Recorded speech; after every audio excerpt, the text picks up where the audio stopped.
Everyone, this is Rekha Kushwaha and welcome to M for teaching. हाजिर हूँ आप सभी के सामने एक न्यू क्लास के साथ। तो भाई एक अपडेट जो हमारे सामने 18 तारीख को आया था और आज 20 तारीख को भी आ चुका है। 3 दिन से यूपी टेट 2026 के बारे में कुछ चीजें चल रही हैं और फाइनली जो काफी टाइम से पेंडिंग में था एग्जाम उसे कंडक्ट किया जा रहा है।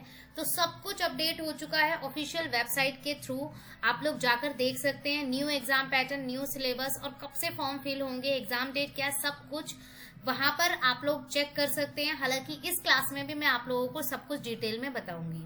तो चलिए स्टार्ट करते हैं।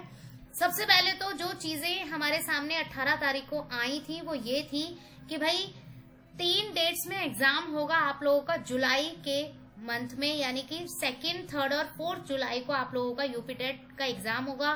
चाहे वो पेपर 1 हो चाहे वो पेपर 2 हो। तो अगर जो कैंडिडेट्स न्यू हैं, मतलब कि जिन्हें नहीं पता है पेपर 1 क्या है पेपर 2 क्या है, तो यूपी टेट 2 पेपर लेता है, पेपर 1 और पेपर 2। और पेपर 1 है जो हमारा वो 1st to 5th क्लास तक के स्टूडेंट्स को पढ़ाने के लिए एक तरीके से एलिजिबिलिटी टेस्ट है, ठीक है। और पेपर 2 नॉर्मली इसमें रहता है 6 to 8 तक के बच्चों को पढ़ाने के लिए एक एलिजिबिलिटी टेस्ट होता है, यानी कि ये टीजीटी लेवल पर होता है, ये टीजीटी लेवल पर, और ये होता है पीआरटी लेवल पर, यानी कि प्राइमरी लेवल पर, ये टीजीटी लेवल पर होता है। तो अगर आप प्राइमरी टीचर्स की तैयारी कर रहे हैं तो वहां पर आपको पेपर 1 क्लियर करना पड़ेगा। अगर आप टीजीटी की तैयारी कर रहे हैं तो आप लोगों को पेपर 2 की तैयारी करनी पड़ेगी। तो फाइनली ये चीज हो चुकी है और ऑफलाइन एग्जाम ये होगा आप लोगों का जुलाई में। तो मतलब अभी 3 महीने हैं, आप लोग अभी से स्टार्ट कर दीजिए एग्जाम की preparation, best to best continue कर लीजिए, क्योंकि काफी टाइम बाद ये एग्जाम होने वाला है। अब देखते हैं फॉर्म कब से फिल होंगे इसके। तो स्टार्टिंग डेट 27 मार्च रहेगी और क्लोज डेट मतलब कि 1 महीने का टाइम यहाँ पर आप लोगों को मिल रहा है।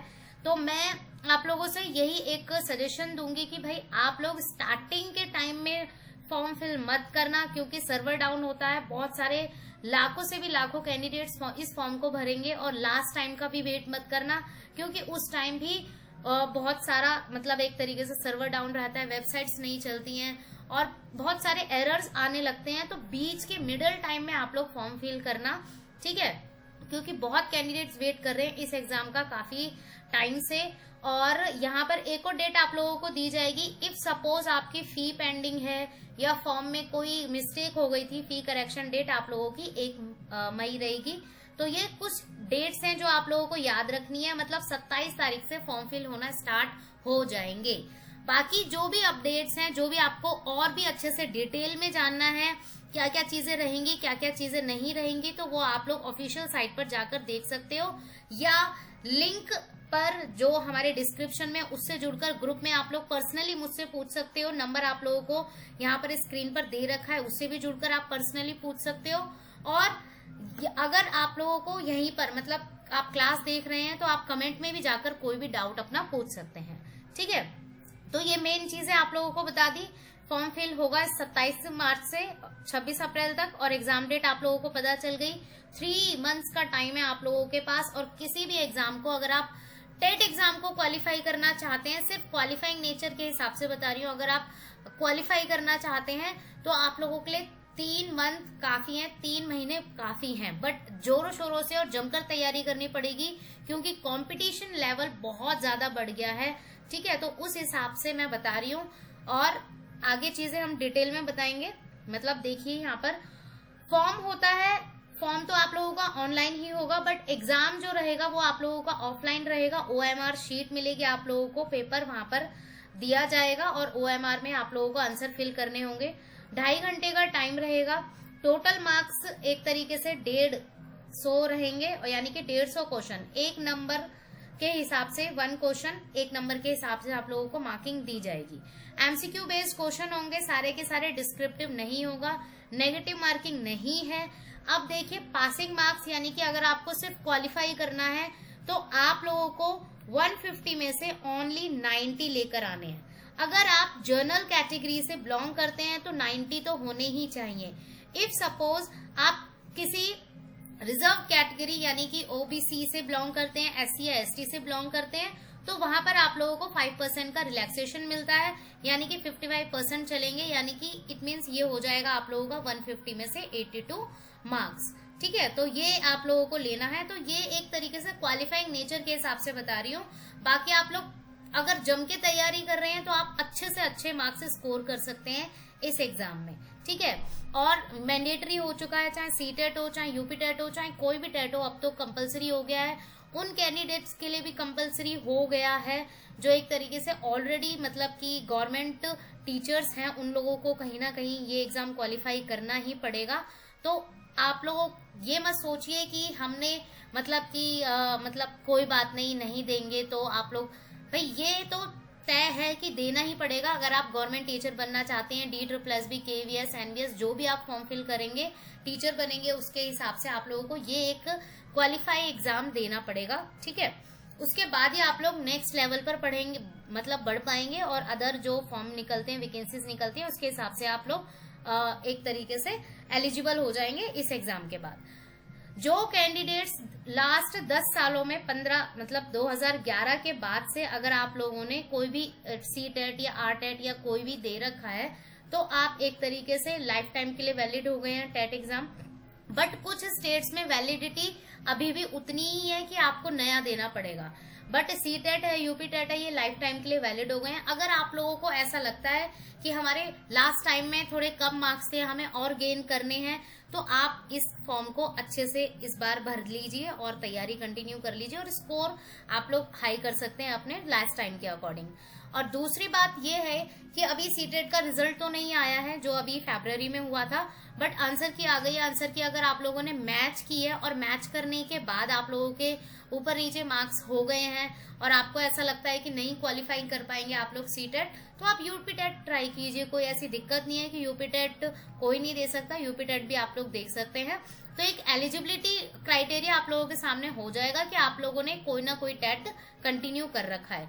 हालांकि ये एग्जाम UP टेट काफी टाइम बाद आया है, इट मीन्स अगर ये काफी टाइम बाद आया है तो सुपर टेट तो काफी सालों से लिया नहीं जा रहा है। अब देखते हैं वो कब आता है, क्या पता होप सो लास्ट इस साल के एंड में या स्टार्टिंग में कहीं ना कहीं इसकी भी न्यूज मिल जाए। तो ये चीज याद रखना, अब इसको अच्छे से कर लीजिए। अगर CTET में कुछ ऊपर नीचे है, CTET भी अगर आपने कर रखा है अच्छी बात है, UP टेट आप देना चाहते हैं तो दे सकते हैं, कोई ऐसा इशू नहीं है।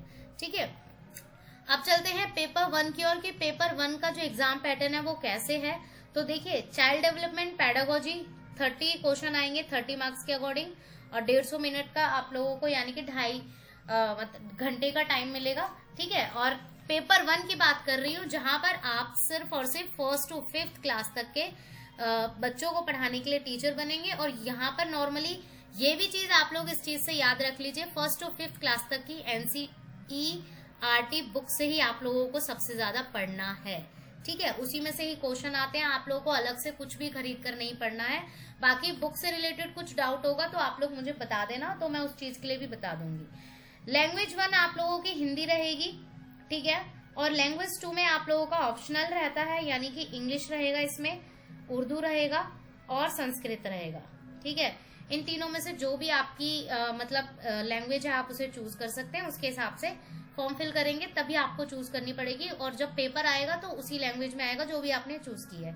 और मैथमेटिक्स के 30 क्वेश्चन आएंगे 30 मार्क्स के अकॉर्डिंग। एक चीज याद रखनी है कि 15 के हिसाब से देखो, चाइल्ड डेवलपमेंट पेडागोजी में तो 30 की 30 क्वेश्चन पेडागोजी से ही आएंगे, बट EVS हो गया, मैथमेटिक्स हो गया, इंग्लिश हो गया, हिंदी हो गया, इसमें क्या होता है कि 15 क्वेश्चन तो आप लोगों के पेडागोजी के अकॉर्डिंग बनते हैं, और 15 क्वेश्चन आप लोगों के ग्रामेटिकल हो सकते हैं।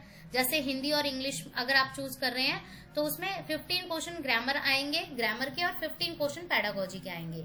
ठीक है, EVS में भी ऐसा ही होता है कि EVS में मिक्सअप क्वेश्चन देते हैं। सोशल साइंस हो गया आप लोगों का, साइंस में भी मतलब कि थोड़े कम लेवल पर 1st to 5th क्लास तक के लेवल के हिसाब से वो क्वेश्चन डिवाइड करते हैं। और चाइल्ड डेवलपमेंट पेडागोजी में टीचिंग एप्टीट्यूड भी हो जाता है, साइकोलॉजी भी हो जाता है। तो बेसिकली पेडागोजी से रिलेटेड ही ज्यादातर क्वेश्चन आते हैं, तो ये चीज याद रखिए।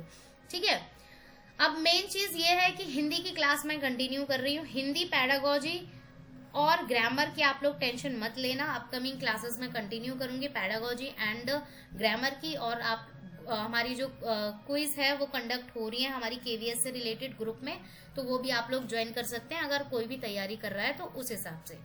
अब आ जाते हैं पेपर 2 की ओर। तो पेपर 2 में आप लोगों को थोड़ा सा डिफरेंस देखने के लिए मिलेगा कि चाइल्ड डेवलपमेंट पेडागोजी के 30 क्वेश्चन बनेंगे।